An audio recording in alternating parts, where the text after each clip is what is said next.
जब ये 24 अवतारों का वर्णन श्री सूत जी महाराज ने किया, कहा हे ऋषियों, जो कोई भी भगवान के इन 24 नामों का स्मरण करते हैं उन्हें फिर इन 84 लाख योनियों में घूमना नहीं पड़ता। ठीक है। अब शौनकादिक कहने लगे, हे सूत जी, सूत सूत महाभाग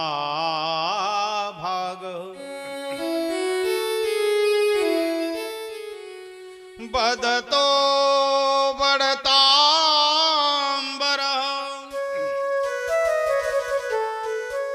कथा भागवती पुण्या यदा हम भगवान सुख।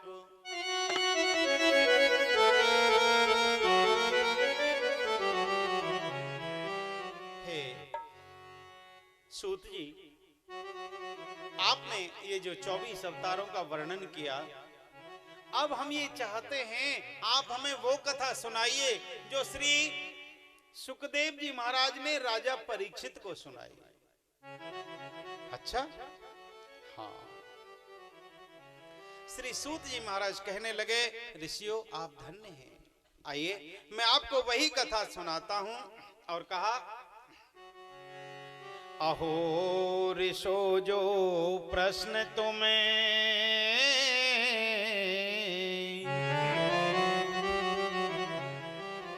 और कहूं मरम तागाई, चित्त शांत कर तुम सुनो, प्रेम सहित सतभाई।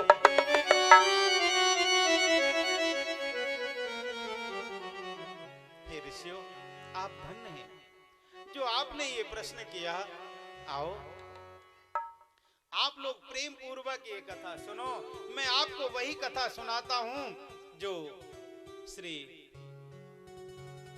सुखदेव जी महाराज ने राजा परीक्षित को सुनाई।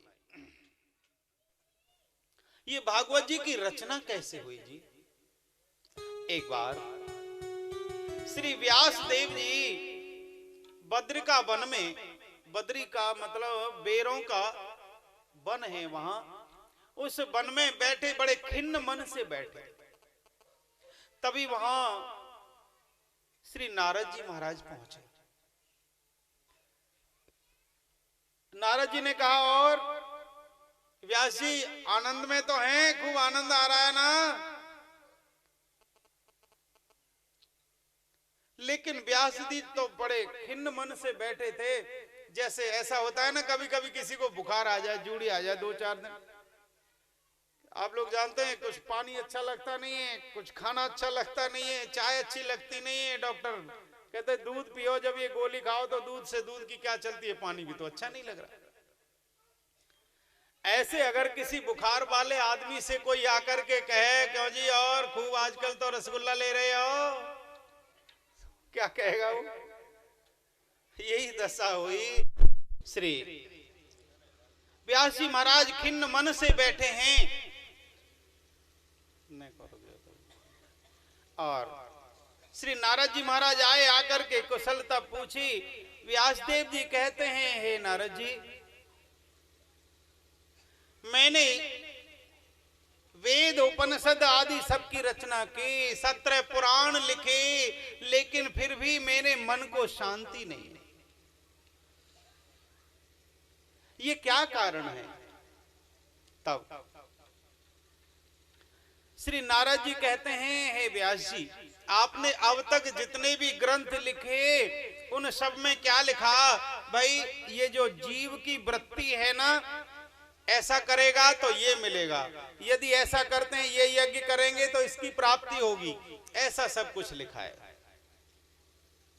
लेकिन अभी तक आपने कोई ऐसा ग्रंथ नहीं लिखा जिसमें कि भगवान श्री कृष्ण की गाथा को और विस्तार पूर्वक गाया गया है।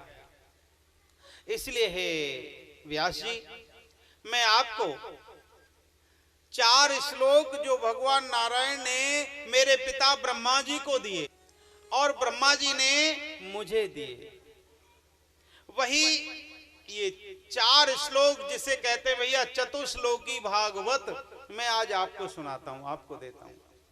इससे आपके मन को शांति मिलेगी। हे व्यास जी, फिर अंतर कथा की ओर चलें। भाई आप जैसा सुनना चाहोगे मैं तो वैसा ही सुनाऊंगा, है? ये जो नारद जी हैं ये कहते हैं, हे व्यास जी, इन भगवान के नाम की ऐसी कृपा है, ऐसी कृपा है, मैं आपको बताता हूं अपना। क्या? श्री नारद जी महाराज कहते हैं, अहम पुरातीत भवे भवन मुने दाशास्तु कशासन वेदवादिना।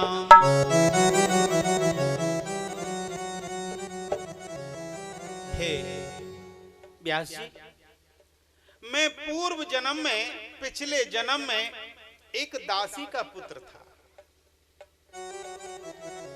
मेरे जन्म लेने से कुछ दिन पूर्व ही मेरे पिताजी का स्वर्गवास हो गया। मेरी मां जैसे तैसे मजदूरी करके, सेवा करके मेरा पालन करने लगी। मेरी मां एक ब्राह्मण के घर में रसोई आदि बनाने का कार्य करती। जब मैं थोड़ा सा बड़ा हो गया तो मैं भी मां के साथ जाने लगा। मैं बड़ा चंचल था बचपन में। एक बार मैं अपनी मां के साथ जहां मेरी मां सेवा करती थी उन ब्राह्मण के घर में, वहां एक दिन मैं भी अपनी मां के साथ गया तो तहां एक दिन में भी आयो ऋषि आश्रम ही सजे सुख पायो।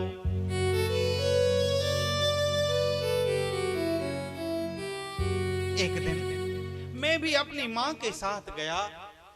मैंने देखा ये जो ब्राह्मण देव हैं, आज उनका घर बड़ा सजा हुआ है। सब द्वार आदि पवित्रता से लेपा गया है, घर की सफाई की गई है। मैंने पूछा, भैया आज कोई त्योहार है क्या, उत्सव है क्या? लेकिन उन ब्राह्मण बालकों ने कहा, नहीं कोई उत्सव नहीं है, हमारे घर पर संत आने वाले हैं, संत। अच्छा, संत आते हैं तो क्या घर को सजाते हैं?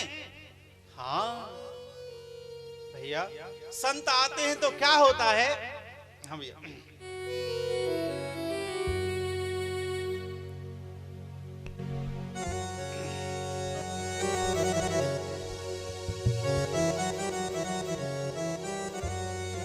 कि बड़े भाग जब जानिए और मिलने आवे संत, संतन को मिलनो करे सब दुखन को अंत।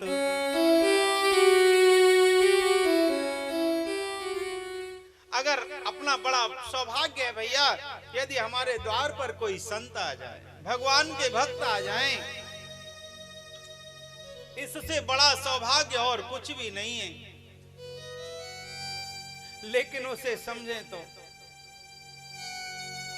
संत किसी के द्वार पर पधारते हैं तो उसके सारे पातक समाप्त हो जाते हैं, मान लो। लेकिन भैया कभी कभी संतों के पीछे भी आफत लग जाए। एक बार ऐसो भयो साहब, एक भगत जी रहे, भगत जी सब गांव में भी हों। उन्हें ये प्रण कर लियो कि मैं नित्य एक संत को भोजन कराऊंगा, तब भोजन करूंगा। कहो संत को निमंत्रण दे आते, उनको भोजन कराते, फिर स्वयं भोजन पा लेते। एक बार ऐसा भयो जी, मौसम खराब है गयो, कई दिन तक वर्षा होती रही, झड़ लग गयो, अब कोई संत आए नहीं। अब संत आए नहीं तो किसको निमंत्रण दें, किसको भोजन करावें। अब तो भगत जी भूख से व्याकुल, उन्हें अपने गुरुदेव से पूछी, गुरुजी जाको कोई दूसरा सब्स्टिट्यूट है, दूसरा उपाय है कहा? संत ना मिले तो मैं क्या करूं, भूखा मर जाऊं। गुरुजी ने कहा भैया ऐसा करो, एक घी बूरे के खाण के संत बना दो, बाके सामने अपना भोग लगा दो, फिर खा लो। ठीक है, भगत जी ने ऐसा ही किया, एक संत बनाए घी बूरे की, बाकी सामने थाली रख दी, बाबा भोग लगाओ और बाद में अपना भोजन कर लिया। दूसरे दिन एक मौसम खुल गया, एक संत जा रहे झोला झंडी लेके, उनके बाबा बाबा बाबा रुको, हाँ भैया आज आप हमारे यहाँ प्रसाद पा लो। हाँ भैया प्रसाद तो पानो ही है, तुम्हारे यहाँ पालेंगे। क्या बजे आ जाए? आ जाइए बाबा 11:30 बजे। हाँ आ जाए। संत 11:30 बजे थे और 5 मिनट पहले ही आ गए। आओ आओ आओ महाराज बैठो, भोजन तैयार है, रो प्रसाद आप बैठो। बैठक में बिठाए संत, बात करवे लगे। इतनी देर में उनको एक छोटा सा पोतो बालक नाती वो आयो, बाने कही बाबा हाँ तुम्हारे काजी तो जी संत आ गए, कल वारे संत है, हम खाए लें। संत ने सोची भाई ये अच्छो, आज जान नहीं बचे, जा झोला झंडी जो हाथ में आयो सो आयो, रह गयो सो रह गयो। बाबा कूद के चबूतरा पे भाग्यो। अब पीछे पीछे भगत जी भागे।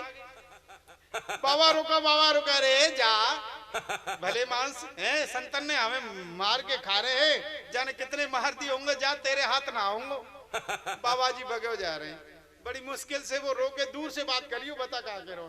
बोले बाबा बात ऐसी है कि कल कोई संत मिले नहीं, या से हमने वो घी बूरे के संत बना के उनके सामने भोग लगायो, ये तुम्हारी ना कह रहे हो, ये तो वह घी बूरे के संत की कह रहे हो। भैया संतन तो वो आफत लग जाए। तो ये जो संत हैं भाई, किसी के द्वार पर यदि आते हैं तो उनके सारे पातक मानो समाप्त हो जाते हैं। बड़ा सुंदर घर को सजाया है, जैसे ही संत आए सबने उनके चरणों में गिर गिर करके प्रणाम किया। नारद जी कहते हैं मैंने भी उन सबको बारी बारी से प्रणाम किया, क्योंकि 4 महीने संत कहीं जाते नहीं है, चातुर्मास करते हैं। तो संत आए, वहां 4 महीने तक रहे, मैं भी उनकी सेवा में उनके साथ रहा। इससे हे व्यास जी, मेरा जो मन है उन संतों के आचरण को देख करके मेरा मन भी पवित्र हो गया।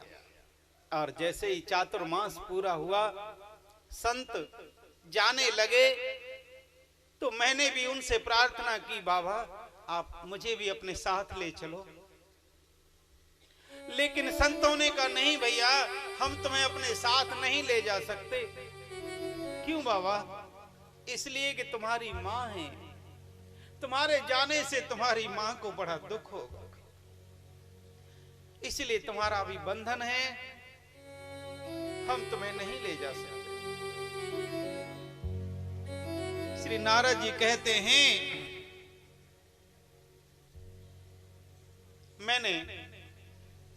मैं तो चाहता था कि उन संतों के साथ मैं भी चला जाऊं, क्योंकि उन संतों के मुख से मैंने जो भगवत साक्षात ही तिन गायो,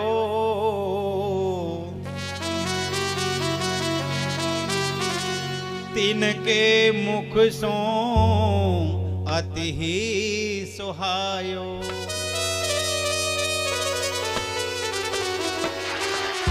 इस 4 महीने में संतों ने जो भगवान की कथा की मुझे बहुत प्रिय लगी, बहुत अच्छी लगती। इसीलिए मैं ये चाहता था कि उन संतों के साथ जाऊं, लेकिन संतों ने मना कर दिया, मैं नहीं जा सका। संत चले गए, मैं बड़ा दुखी हुआ। लेकिन एक दिन ऐसा हुआ कि एक दिना लखी सांझ समैया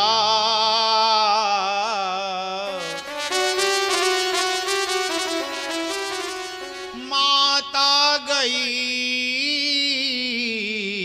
दोहन को गैया।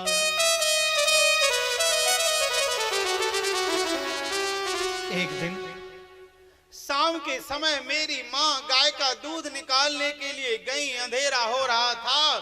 तभी वहीं घास में एक बड़ा विषैला सांप छिपा हुआ बैठा था, दिखाई दिया नहीं।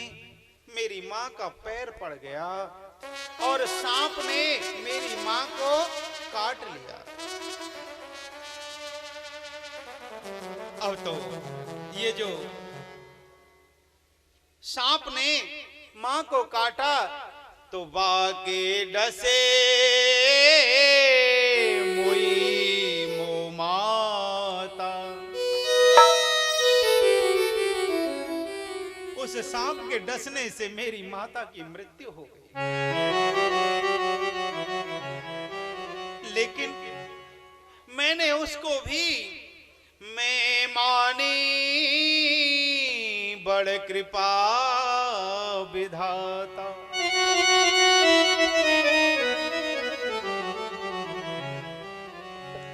लेकिन मेरी मां मर गई। सबने कहा है देखो कैसा अभागा है, इसके जन्म से पहले इसके पिता की मृत्यु हो गई।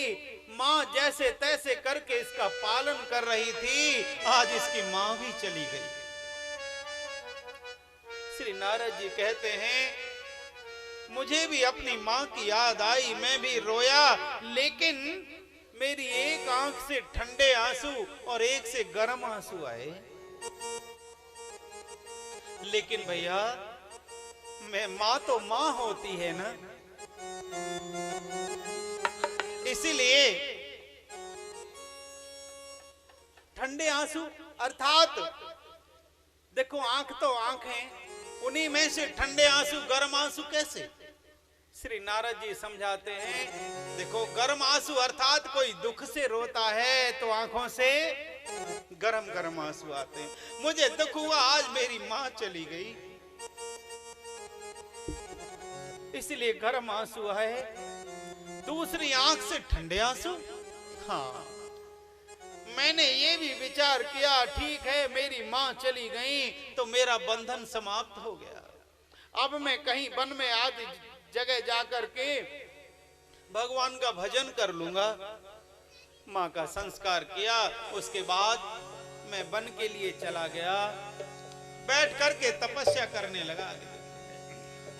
तू कितनी सुंदर है, तू कितनी भोली है, ओ प्यारी प्यारी है ओ माँ, ओ माँ, ओ माँ, प्यारी माँ।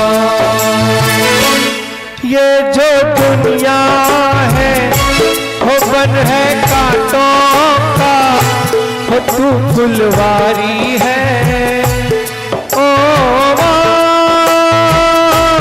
ओ माँ, ओ माँ, प्यारी माँ।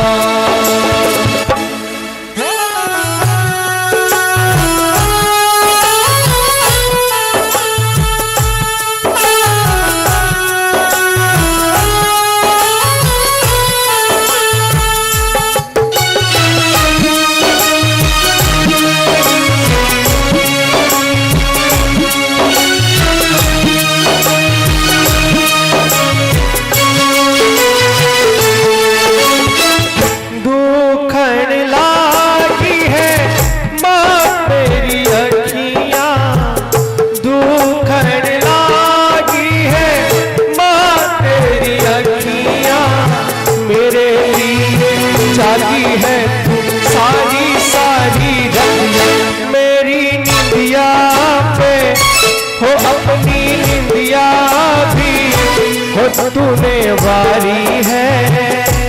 ओ माँ, ओ माँ, ओ माँ, प्यारी माँ, ये जो दुनिया है हो बन है कांटों का हो तू फुलवारी है। ओ माँ, ओ माँ, ओ माँ, प्यारी माँ।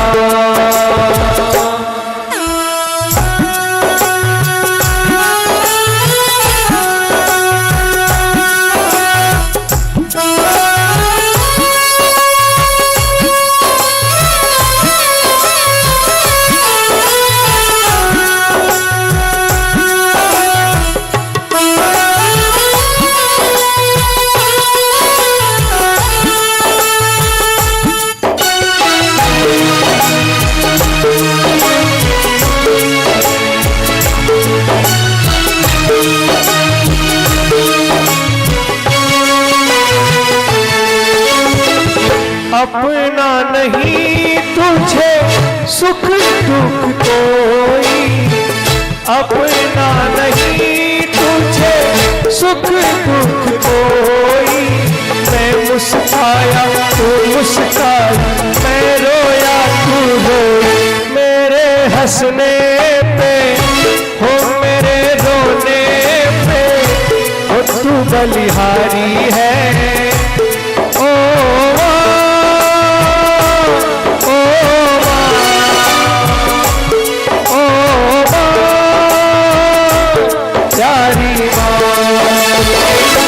तू कितनी सुंदर है, तू कितनी भोली है, ओ प्यारी प्यारी है।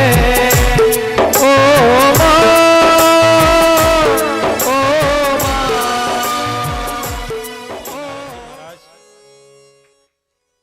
जाकर के वन में तपस्या करने लगे। नारद जी कहते हैं मुझे भगवान का दर्शन हुआ, लेकिन क्षणिक दर्शन हुआ। बड़े व्याकुल हुए। तभी आकाशवाणी हुई, नारद तुम्हें इस जन्म में मेरा इतना ही दर्शन लाभ मिलना था। क्यों? क्योंकि तुमने संतों का साथ किया 4 महीने तक। अब मैं तुम्हें मेरा दर्शन नहीं होगा। नारद जी कहते हैं मैंने उस शरीर को त्याग दिया और अगली बार जब मेरा जन्म हुआ तो ब्रह्मा जी की गोदी से हुआ, और अब मुझे कोई बाधा नहीं है। मैं निर्बाध तीनों लोकों में घूमता हूं, कहीं भी जाता हूं, और भगवान का मेरा नित्य सानिध्य रहता है। इसीलिए हे व्यास जी, आप भी कोई ऐसा ग्रंथ लिखिए ना जिसमें भगवान श्री कृष्ण के पावन चरित्र को विस्तार से गाया गया हो। श्री व्यासदेव जी ने वही 4 श्लोक जिन्हें चतुश्लोकी भागवत कहते हैं उसका विस्तार किया, और श्रीमद् भागवत जी की रचना की। इन श्रीमद् भागवत में 12 अर्थात 12 स्कंध हैं, 335 अध्याय हैं, 18,000 श्लोक हैं, और भैया इन भागवत जी में 5,76,000 अक्षर भी हैं।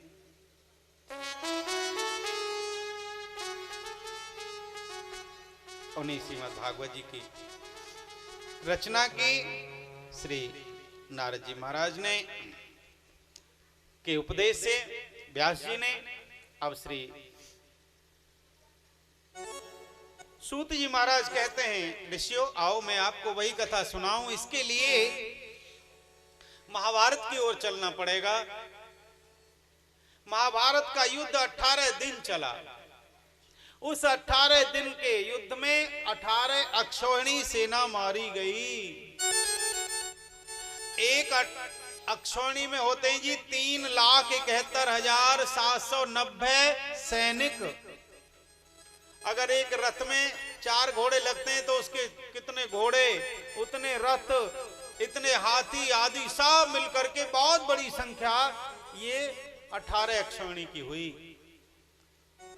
यहां तक कि गणना करें तो इतनी संख्या होती है वो कि भैया आज हमारे इस देश की नहीं है। इतने तो उस महाभारत के युद्ध में मारे गए थे।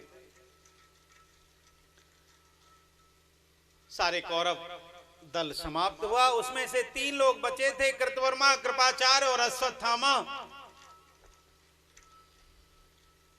भीम की गदा लगने से दुर्योधन की जंगा भग्न हुई, जंगा टूटी और ये जाकर के एक तालाब में छिप गया। तभी अश्वत्थामा आए। अश्वत्थामा ने कहा, राजन मित्र, अश्वत्थामा गुरुदेव द्रोणाचार्य के पुत्र हैं। आपने मुझे सेनापति नहीं बनाया। यदि मुझे सेनापति बना दिया होता तो मैं 5 पांडवों के सिर काट करके ले आता। दुर्योधन ने कहा, ठीक है, अरे मैं अभी भी राजा हूं, मैं जब तक जीवित हूं, जाओ अब मैं तुम्हें सेनापति बनाता हूं। अपनी टूटी हुई जंगा से खून लेकर के अश्वत्थामा के तिलक कर दिया, तुम सेनापति हो। इधर अश्वत्थामा चले। सायंकाल हुआ। भगवान द्वारकाधीश 5 पांडवों को लेकर के पांडवों के शिविर से चले गए। रात्रि काल में द्रौपदी के जो 5 पांडवों से 5 पुत्र हुए, वो 5 पुत्रों को द्रौपदी ने 5 पांडवों की सैया पर सुला दिया। रात्रि में अश्वत्थामा आए और अश्वत्थामा ने देखा नहीं, उन 5 सोते हुए बालकों का सिर काट दिया। उनके सिरों को बांध करके लेकर के चले गए। इधर जैसे ही प्रातः काल हुआ, माता बालकों के कक्ष में आई। देखा तो 5 बालकों के सिर बहीन लाश पड़ी है। सैयाओं के नीचे खून बह गया, जम गया। जैसे ही देखा द्रौपदी ने तो बालक मात द्रौपदी जब ही सुत मृत भय देख लिए तब ही। जैसे अपने 5 मरे हुए पुत्रों को देखा द्रौपदी ने, एकदम से द्रौपदी अपना सिर पकड़ करके करत बिलाप भई बहुबारा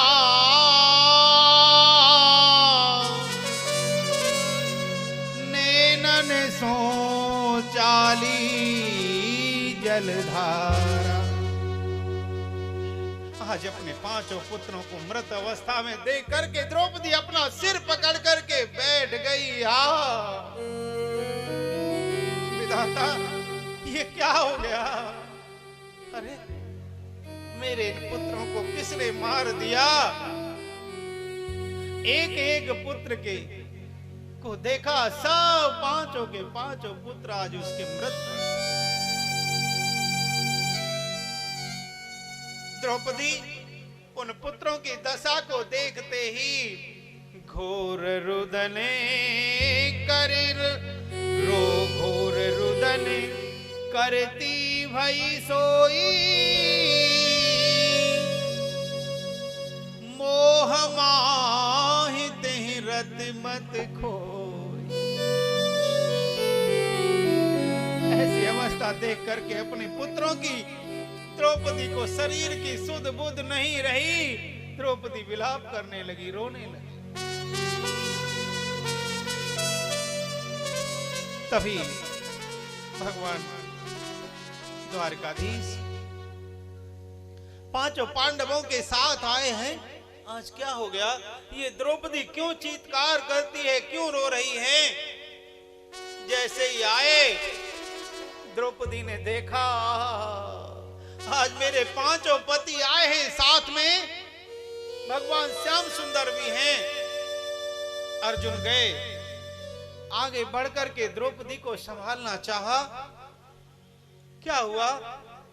द्रौपदी ने कहा, देखो स्वामी, ये क्या हो गया?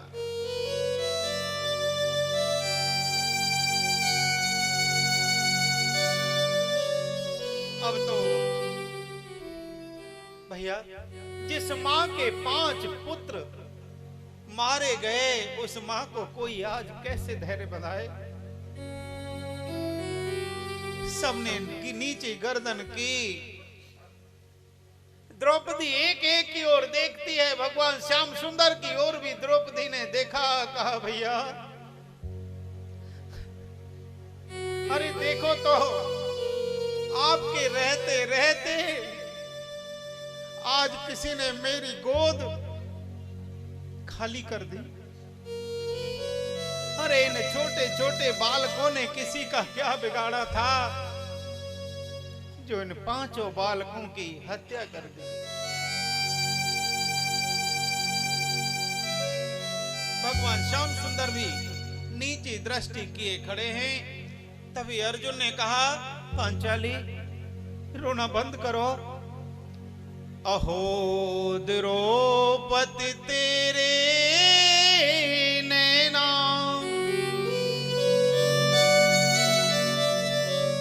तब पहुंचूंगो सुन मो बहना। द्रौपदी, मैं तुम्हारे आंसू तभी पहुंचूंगा जब जो तुम्हारे पुत्रों का हत्यारा है, मैं उसको ला करके तुम्हारे आगे खड़ा कर दूं। अर्जुन अपना गांडीव लेकर के रथ को दौड़ाते हुए गए। इधर ये जो अश्वत्थामा हैं, ये 5 सिरों को भी लेकर के दुर्योधन के पास गया। दुर्योधन ने भी देखा, अरे ये 5 पांडवों के नहीं, ये किसके सिर हैं? देखा तो ये 5 पांडवों के 5 पुत्रों के सिर हैं। दुर्योधन भी आज बहुत दुखी हुआ। दुर्योधन कहने लगा, अरे अश्वत्थामा, ये तुमने क्या कर दिया? अरे तुमने हमारे वंश की इस अंतिम निशानी को भी मिटा दिया।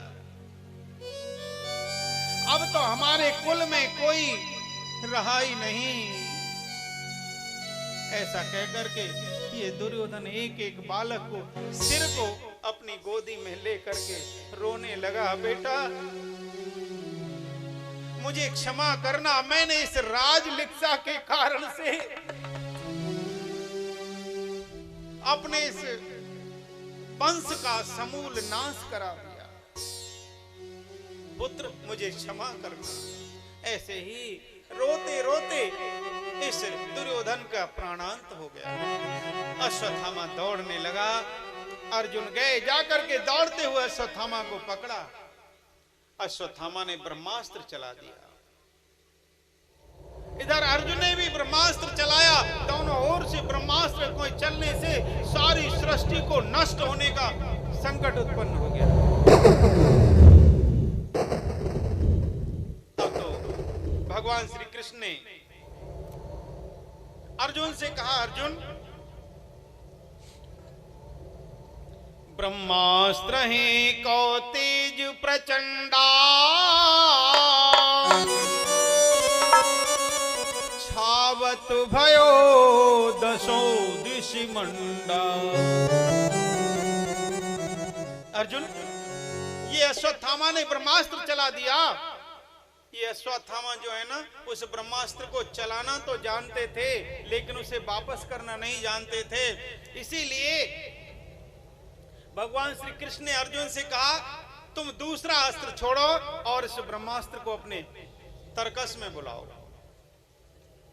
सारे ऋषि मुनि भी घबराने लगे, अब तो सारी सृष्टि का नाश हो जाएगा इस प्रकार से। तब अर्जुन ने उस ब्रह्मास्त्र को अपने तरकस में बुलाया। अब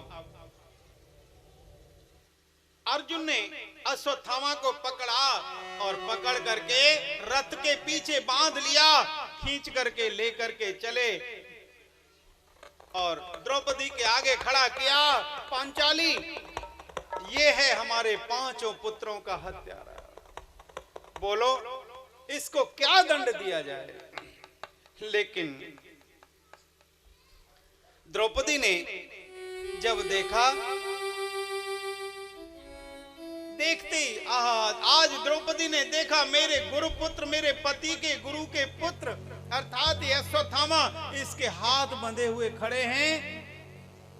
द्रौपदी कहने लगी, स्वामी मुचता मुचता में सह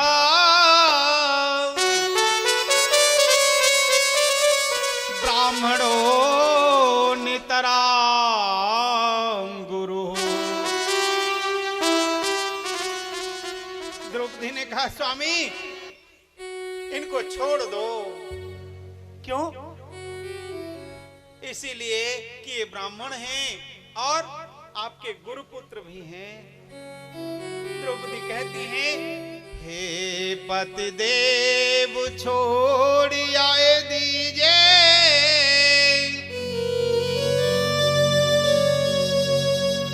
ब्राह्मण गुरु सुतता ही सुनीजे।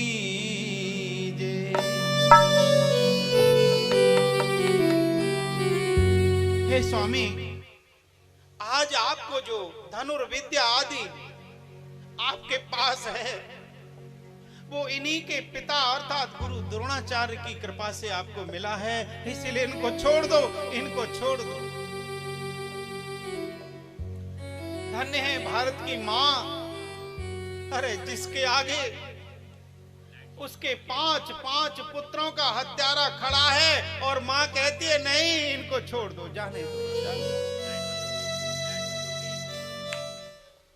आज क्यों द्रौपदी ने अर्जुन से प्रार्थना की, स्वामी इनको छोड़ दो। लेकिन अर्जुन ने भगवान द्वारकाधीश की ओर देखा, कहा गोविंद ऐसी स्थिति में हमें क्या करना चाहिए। भीमसेन तो मानो रुकते ही नहीं, बार बार गदा लेकर के अश्वत्थामा को मारने के लिए उतावले। द्रौपदी समझाती है, नहीं नहीं नहीं स्वामी ऐसा मत करो। भीमसेन ने भी कहा, द्रौपदी देखा नहीं इसने हमारे 5 पुत्रों को मार दिया। द्रौपदी कहती है, स्वामी ये तो ठीक है, लेकिन आज जब मेरे पुत्र मेरे आगे से चले गए, ये मृत पड़े हैं, तो मुझे समझ में आया कि बेटे को मरने का दुख क्या होता है। हे स्वामी, मैं ये नहीं चाहती कि जैसे आज मैं अपने 5 पुत्रों के लिए व्याकुल हुई रो रही हूं, इन अश्वत्थामा की मां भी मेरी तरह से अपने पुत्र के वियोग में रोए। क्योंकि अरे मेरे तो अभी 5 पति जीवित हैं, अगर भगवान की कृपा होगी तो मेरे पुत्र तो और हो जाएंगे। लेकिन द्रोणाचार्य अब इस दुनिया में नहीं है, माता कृपी कोई दूसरा अश्वत्थामा पैदा नहीं कर सकते।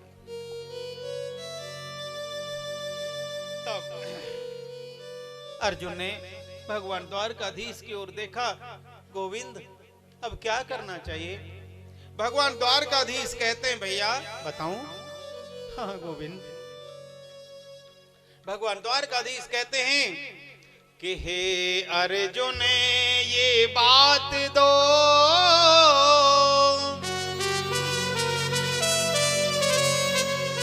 कही वेद मुख गाय,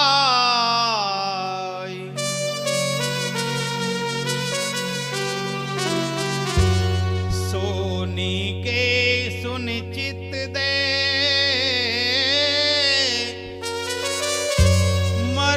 कहूँ समझा।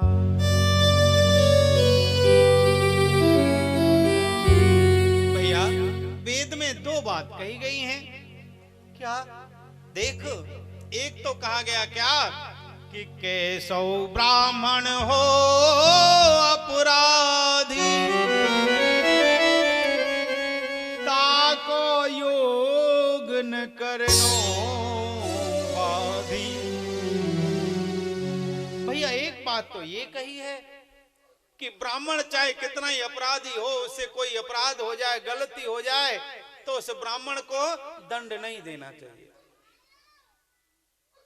अच्छा, और दूसरी बात भैया, दूसरी बात ये भी कही है कि और दूसरे ये हूँ भाख्यो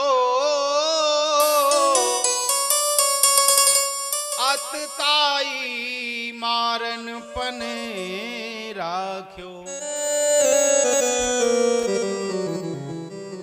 भैया दूसरी बात ये भी कही है कि जो आताताई हो उसे छोड़ना भी नहीं चाहिए। तो क्यों सब आताताई कौन होते हैं? आताताई कहते हैं कि मत्तम प्रमत्तम उन्मत्तम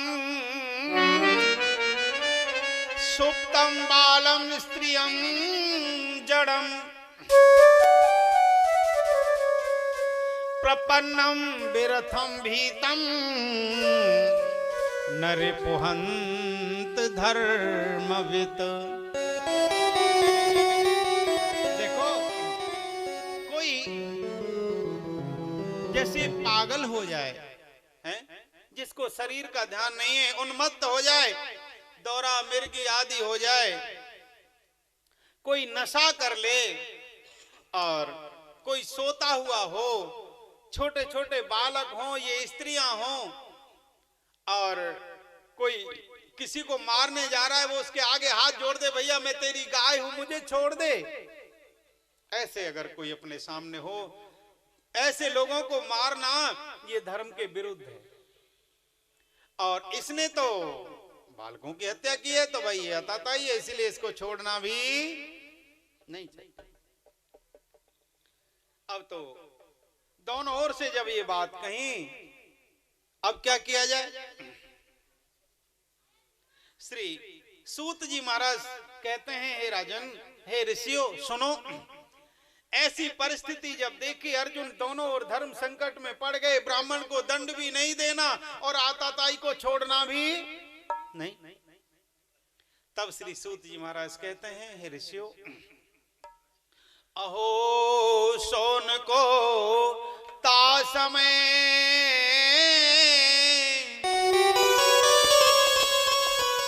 प्रभु मनोरथ पाए, अस्थामा के सिरमणि हरि शीघ्र अस जाए। जब ऐसी बात कही भगवान ने, तो अर्जुन ने भगवान के मनोरथ को समझ करके, इच्छा को जान करके, अश्वत्थामा के सिर में जो मणि लगी थी उस मणि को निकाल लिया। और देखो एक बात और साहब, कोई जो महिमा मंडित व्यक्ति हो, उसका कोई सम्मानित व्यक्ति हो, अगर उसका अपमान कर दिया जाए, यही उसके मृत्यु के बराबर। यही हुआ, अश्वत्थामा को अपने शिविर से निकाल दिया। अपमान क्या किया जी? कह दिया जाओ अब हमारे यहाँ कभी मत आना। और अश्वत्थामा चले गए। इधर इन पांचों पुत्रों का संस्कार किया पांडवों ने। धीरे धीरे समय बीता तो पितामह भीष्म जो बाणों की सैया पर पड़े हैं, उन्होंने समाचार भेजा, पांचों पांडव द्वारकाधीश आवे, मैं उनसे मिलना चाहता हूं। समाचार मिला, पितामह भीष्म आप सबको याद कर रहे हैं। सभी गए हैं पितामह भीष्म के पास। सबने जाकर के बारी बारी से पितामह को प्रणाम किया। दादाजी, मैं धर्मराज युधिष्ठिर आपके चरणों में प्रणाम करता हूं। दादाजी, मैं भीम आपको प्रणाम करता हूं। सबने प्रणाम किया है अपना नाम ले लेकर के। नाम क्यों ले रहे हैं? नाम इसीलिए ले रहे हैं कि पितामह भीष्म जो हैं बाणों की सैया पर पड़े हैं, इसीलिए गर्दन नीची है, तो कैसे देखें कौन आया। तभी अंत में भगवान श्री कृष्ण भी कहते हैं, दादाजी मैं वासुदेव कृष्ण आपको प्रणाम करता हूं। पितामह भीष्म ने कहा, गोविंद आप आ गए? हाँ दादाजी, मैं आपको देख नहीं पा रहा, आप थोड़ा सा आगे आइए। गोविंद आगे गए। पितामह भीष्म कहते हैं, हे द्वारकाधीश, आप मुझे प्रणाम करते हैं? अरे प्रणाम तो सारी सृष्टि आपको करती है, मैं भी आपको अपने मन बुद्धि समस्त इंद्रियों आदि को लगा करके मैं स्वयं आपके चरणों में प्रणाम करता हूं।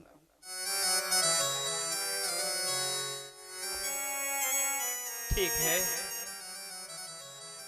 हे गोविंद, अरे आप ही इस सृष्टि के निर्माता हैं, पालन करता हैं, संघरता हैं। अच्छा दादाजी आप ये जानते हैं? हाँ गोविंद, मैं ये जानता हूं, क्योंकि जिस समय महाभारत का युद्ध होने वाला था उसी समय आपने प्रतिज्ञा की कि मैं इस महाभारत के युद्ध में कोई अस्त्र शस्त्र नहीं उठाऊंगा। उसी समय मैंने भी प्रतिज्ञा की कि मैं भी आपको शस्त्र उठवा करके ही रहूंगा। जिस समय मैं सेनापति बना, मैंने घनघोर बाण वर्षा करके पांडवों की सेना को तितर बितर कर दिया, अर्जुन के गांडीव धनुष को काट दिया, अर्जुन के रथ के पहिए को काट दिया, और उसी समय अर्जुन निहत्था था, मैं एक और बाण चलाता अर्जुन को भी मार देता। लेकिन हे गोविंद, मैंने देखा कि आप घोड़ों की रास छोड़ करके रथ से नीचे कूदे, देखा कोई अस्त्र शस्त्र दिखाई नहीं दिया, तो रथ का पहिया लेकर के मेरी ओर मारने के लिए दौड़े।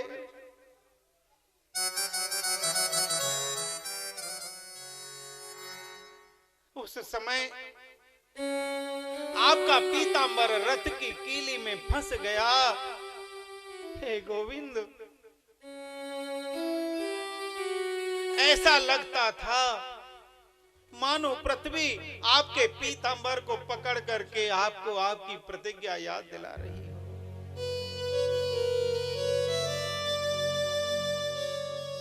अरे आज आपसे अच्छा, आपसे बड़ा, आपसे अधिक अपने भक्तों की रक्षा करने वाला इस संसार में और कौन हो सकता है।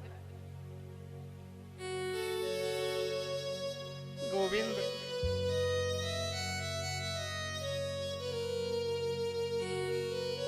मुझे एक एक घटना आज तक याद है। मेरी आंखों के सामने से वो आपका दृश्य कभी ओझल नहीं होता। महाभारत का युद्ध हो रहा, सब देख रहे हैं, दोनों ओर की सेनाएं लड़ रही हैं, कोई किसी को मार रहा, कोई किसी को मार रहा, लेकिन पितामह भीष्म कहते हैं, हे नारायण, मैं ये देख रहा हूं कि कोई किसी को नहीं मार रहा, केवल आपका जो सुदर्शन चक्र है वही सबको दौड़ दौड़ करके मार रहा है। हे माधव, मुझे याद है आपने कैसा चक्र चलाया था।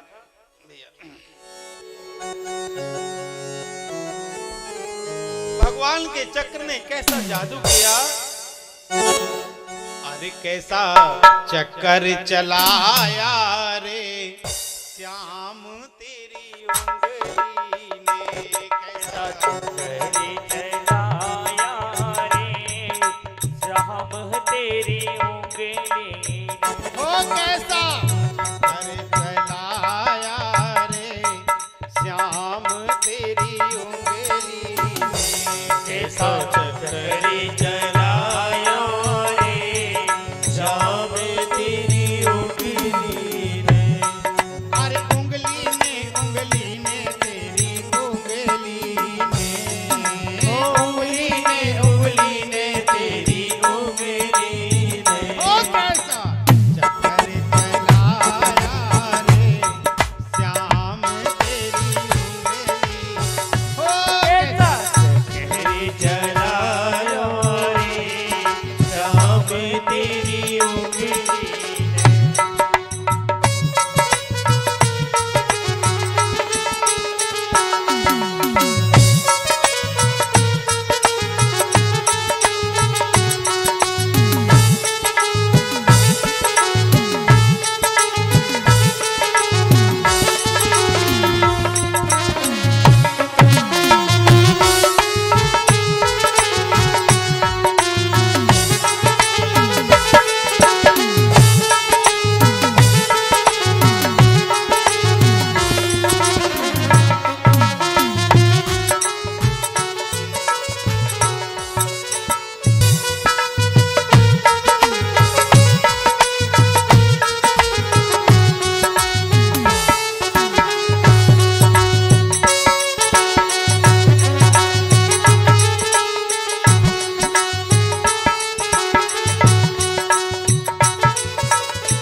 और साहब देखो भगवान ने क्या क्या किया। हाँ, जहर का प्याला राणा जी ने भेजा। जहर का प्याला राणा जी ने भेजा। अरे राणा जी ने भेजा, महाराणा जी ने भेजा। ओ राणा जी ने भेजा महाराणा जी ने भेजा। और विष अमृत बनाया रे श्याम तेरी उंगली ने। से अपने बनाया रे श्याम तेरी उंगली ने। हो कैसा चक्कर चलाया रे श्याम तेरी उंगली ने। चक्कर चलाया रे श्याम तेरी उंगली ने।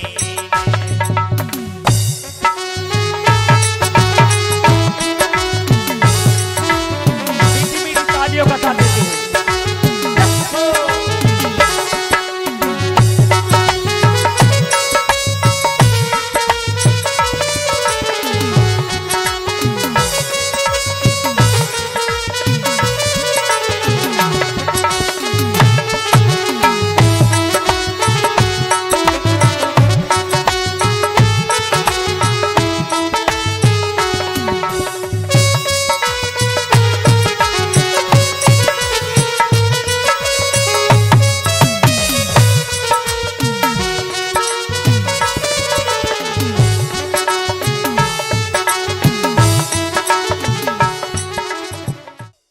पितामह भीष्म कहते,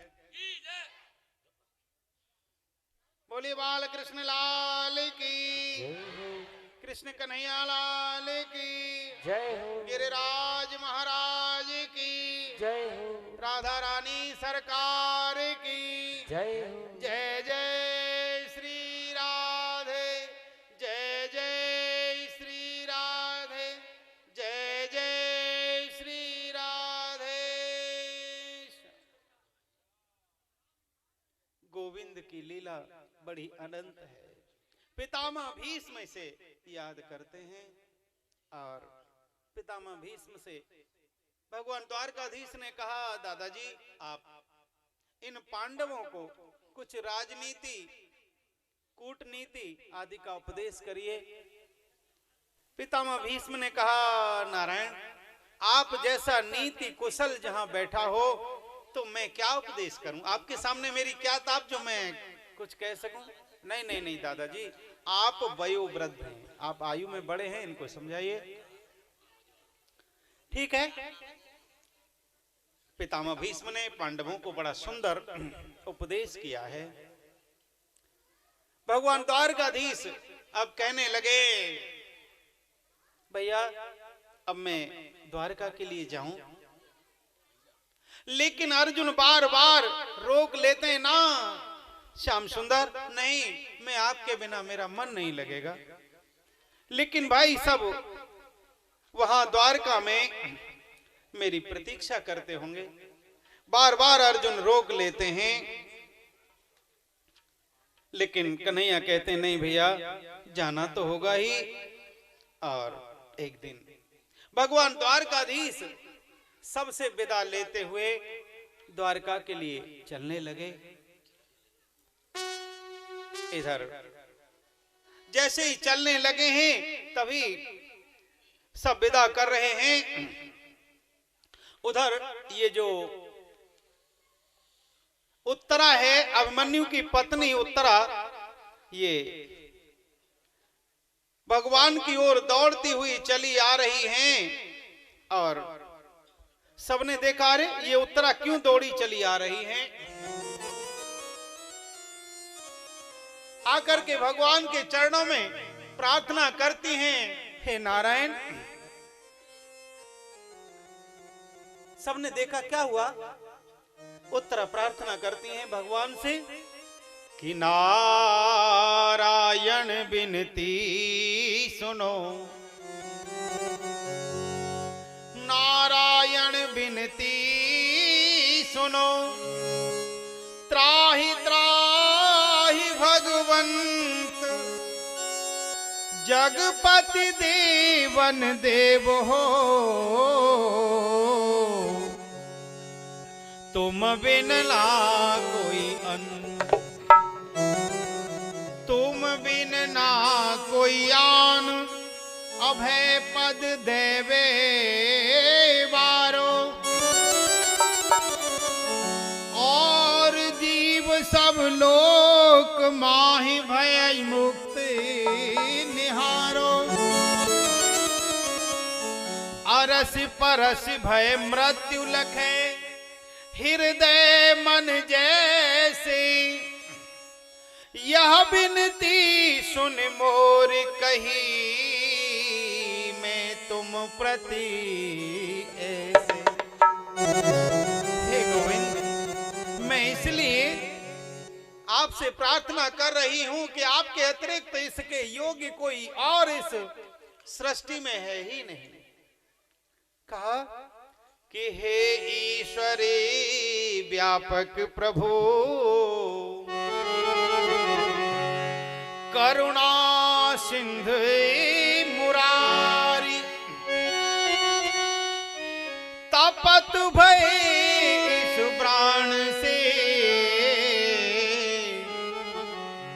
करो गर्भ रक्ष हमारा। अश्वत्थामा ने लज्जित होकर के एक और शक्ति बाण चला दिया उत्तरा की ओर। उत्तरा ये अभिमन्यु की पत्नी है, अर्जुन के पुत्र अभिमन्यु की पत्नी है। जिस समय अभिमन्यु चक्रव्यूह में गए उस समय इनकी आयु 16 वर्ष। उस समय ये उत्तरा जो है गर्भवती थी। और आज अश्वत्थामा ने उस उत्तरा के गर्भ को नष्ट करने के लिए एक बाण चला दिया। आकर के उत्तरा ने प्रार्थना की, भगवान भले ही मुझे कुछ हो जाए, लेकिन मेरे उदर में जो पांडवों का ये बीज वंश पल रहा है इसकी रक्षा करेंगे। भगवान ने और उत्तरा के उस गर्भ की रक्षा की। इधर समय आया और भगवान जाने लगे। जाते जाते सबसे मिल रहे हैं, कुंती बुआ से भी मिले हैं। जाकर के भगवान ने कुंती बुआ को प्रणाम किया। बुआ जी प्रणाम, मैं द्वारका जा रहा हूं, मुझे आज्ञा दो। माता कुंती कहती हैं, अरे गोविंद, तुम मुझे प्रणाम कर रहे हो? अरे आप तो इस सारी सृष्टि के पालन करता है। हे गोविंद, मैं स्वयं आपको अपनी समस्त इंद्रियों आदि को मिला करके प्रणाम करती हूं। हे गोविंद, इस सृष्टि में ऐसा कोई नहीं आपके अतिरिक्त जो जीवों पर ऐसी दया करे। मेरे पुत्रों की जैसे पग पग पर आपने रक्षा की, हे नाथ, ऐसे कोई कर नहीं सकता।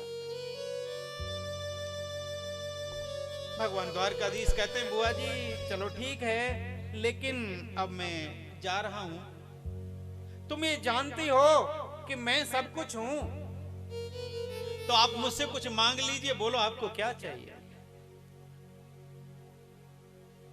माता कुंती कहती है, नारायण, हाँ बुआ जी, आप देना चाहते हैं? हाँ, जो मैं मांगू वही आप मुझे देंगे? अवश्य। तो हे गोविंद,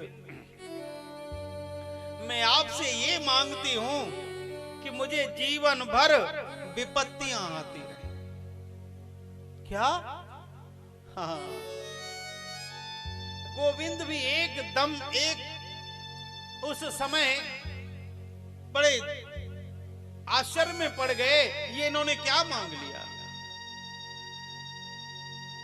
भगवान द्वारकाधीश कहते, बुआ जी आपने इतने दुख अब तक झेले, क्या अभी दुखों से आपका मन नहीं भरा?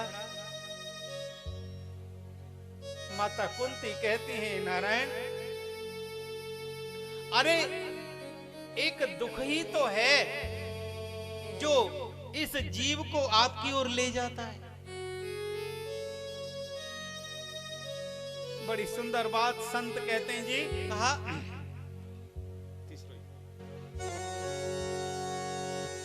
कि वाह सुख के माथे सिल परे, जो नाम ही ते जाए,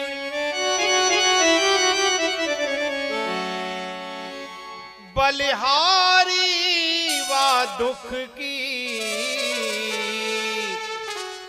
जो पल पल नाम रटा। हे गोविंद, आप सुख में कोई आपको याद करता है क्या? भैया, दुख में सुमिरन सब करें, सुख में करे न कोई, और जो सुख में सुमिरन करें, तो दुख काहे को हो।